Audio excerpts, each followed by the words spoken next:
कहानी है रामपुर गांव की, जहां के मर्द महिलाओं को हमेशा नीचा दिखाने की कोशिश में रहते। अरे अभी तक खाना नहीं आया, क्या मुझे एक और शादी करने की जरूरत है?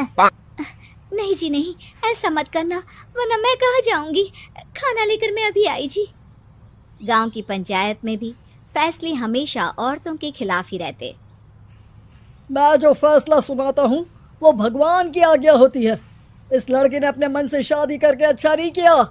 लड़के को घर भेज दो और इसकी शादी इसकी जाति की किसी लड़के से करवा दो, लेकिन ये लड़के, इसे तो गांव के बाहर निकाल दो। नहीं नहीं जमींदार साहब, ये क्या बोल रहे हैं? ऐसा नहीं हो सकता। मेरी बेटी मासूम है, इसे अच्छे बुरे की समझ नहीं है। अरे कहाँ जाएगी ये बेचारी? कहाँ जाएगी?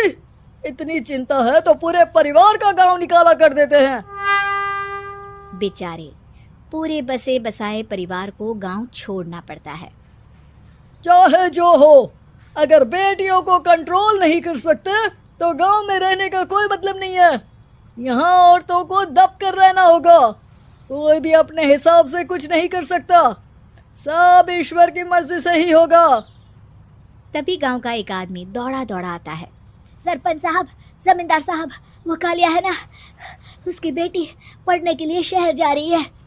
अच्छा, ये कब हो गया? और कालिया की हिम्मत कैसे हो गई ऐसा करने की? लेकर आओ उसे और उसकी बेटी को। बस फिर क्या था, हाजिर हो जाते हैं कालिया और उसकी बेटी सरपंच के सामने। अरे कालिया, ये क्या सुनने में आ रहा है? बेटी को इंजीनियर बना रहा है तू? और ये बता, गांव में तो स्कूल नहीं है, फिर कहाँ से इतनी क्लास पास कर गई तेरी बेटी? राधा, जो कि कालिया की बेटी है, उसे लगता है कि सरपंच उसकी तारीफ कर रहे हैं। सरपंच जी, मैंने ऑनलाइन पढ़ाई की है, डिस्टेंस लर्निंग से। सभी में मैंने अच्छे नंबर पाए हैं, जिसे देखते हुए शहर की इंजीनियरिंग कॉलेज में मुझे स्कॉलरशिप मिली है।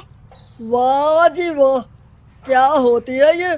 पहले तो ये बताओ, फिर आगे की बात करते हैं।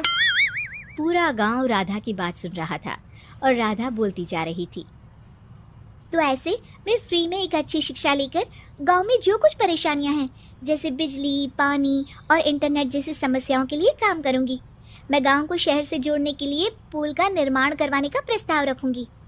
मुझे पूरी उम्मीद है कि जल्द ही हमारा गांव भी तरक्की की राह पर चल पड़ेगा।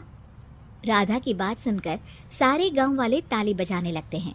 सरपंच को समझ नहीं आता कि वो क्या करे। चुप रह नादान लड़की, गांव के खिलाफ जाने के लिए तुझे गांव से बेदखल कर दिया जाएगा, वो भी पूरे परिवार के साथ। और हाँ, अगर ठीक से गांव में रहना चाहती है तो ये पढ़ाई लिखाई छोड़ दे। हम तेरे लिए गांव का कोई होनहार लड़का देखेंगे। तभी गांव का एक आदमी बोल पड़ता है। अरे नहीं नहीं सरपंच जी, राधा बिटिया जो बता रही है, अगर वैसा हो जाए तो हम लोगों को पैसा कमाने के लिए बाहर नहीं जाना पड़ेगा। हाँ जी, और ना ही कोसों दूर पानी के लिए भटकना पड़ेगा।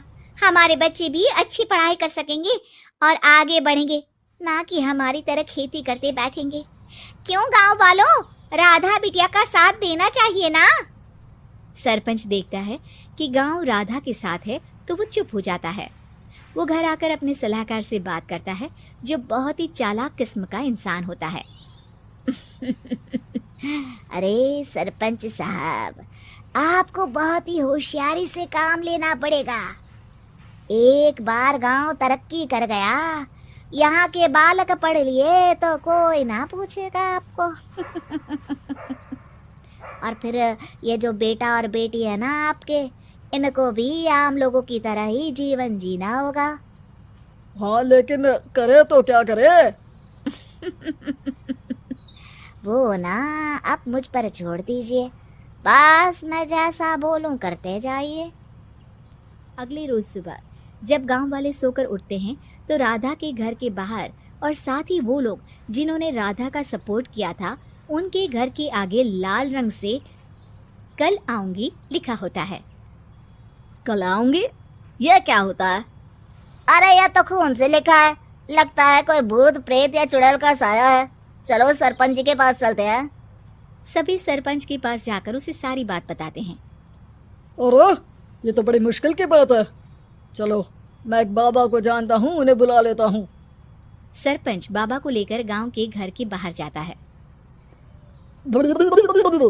ओहो, तो ये वो चुड़ैल है जो उन लोगों को निशाना बनाते हैं जो गांव को बदलने का सपना देखते हैं। वो गांव को ऐसे ही संपन्न देखना चाहती है। वो नहीं चाहती कि कोई बाहरी यहाँ का कायाकल्प करे।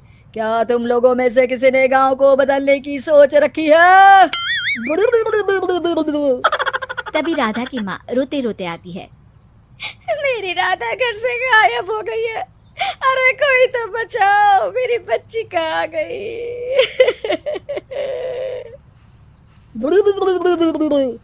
ले गई वो चुड़ैल, तेरी बच्ची को ले गई। अब वो उसे श्रापित करके छोड़ेगी। उस पर चुड़ैल का साया हो जाएगा। तभी बुरी सी हालत में राधा भी वहां आ जाती है। उसके बाल चुड़ैल की तरह फैले होते हैं और कपड़ों में खून लगा होता है। सभी राधा को देखकर डर जाते हैं। माँ, पता नहीं मुझे कौन उठा कर ले गया था। अरे दूर दूर हो जा चुड़ैल, अब हम लोग इस गांव में नहीं रुकेंगे। अरे कैसी बातें कर रहे हैं आप? कल तो आप मेरे भरोसे गांव का हुलिया बदलने, अपने बच्चों को पढ़ाने और तरक्की उन्नति की बात कर रहे थे, तो आज क्या हो गया आपको? ये फिर तुम लोगों को बहकाएगी। ये चुड़ैल गांव में आ चुकी है। ऐसे ही ये तुम्हारे घर के बच्चों को भी ले जाएगी। गांव वाले राधा को गांव से बाहर निकाल देते हैं। उसके माँ बाप रोते रहते हैं, लेकिन गांव वाले नहीं मानते। मैं भी अपनी बहन के साथ गांव के बाहर रहूंगा, लेकिन वो पढ़ाई नहीं छोड़ेगी। वहीं सरपंच के घर पर सलाहकार कहता है। देखा, सांप भी मर गया और लाठी भी नहीं टूटी। लेकिन अगले ही दिन सरपंच के घर के बाहर भी वही शब्द लिखे होते हैं। और फिर सरपंच की बीवी कहती है, हमारी बेटी को किसी ने अगवा कर लिया है। तभी राधा का भाई वहां आ जाता है। अरे गांव वालों, मैंने सरपंच जी की बेटी को देखा था। वो चुड़ैल उसे उठाकर ले जा रही थी। अरे क्या मजाक कर रहे हो? नहीं नहीं सरपंच जी, आप नहीं जानते। वो चुड़ैल अब आपकी बेटी में आ जाएगी, जैसे राधा के अंदर आ गई थी। तभी सरपंच की बेटी वैसी ही हालत में वहां आती है जैसे राधा आई थी। पापा, पता नहीं कैसे मैं गायब हो गई थी। चुड़ैल, इसके अंदर भी चुड़ैल का साया है, मारो इसे। अरे नहीं नहीं, इसे भी राधा के पास गांव के बाहर ही भेज दो। अरे चुप रहो, मेरी बेटी कहीं नहीं जाएगी और चुड़ैल वुड़ैल कुछ नहीं होता है। अरे कैसे बात कर रहे हो सरपंच जी? आप तो बोल रहे थे कि आपका फैसला भगवान का ज्ञान होता है, तो अपने पर बात आई तो अब आप ऐसे बोल रहे हैं। अरे ना ना ना, आपको अपनी बेटी को त्यागना ही होगा। अरे बुलाओ बाबा को।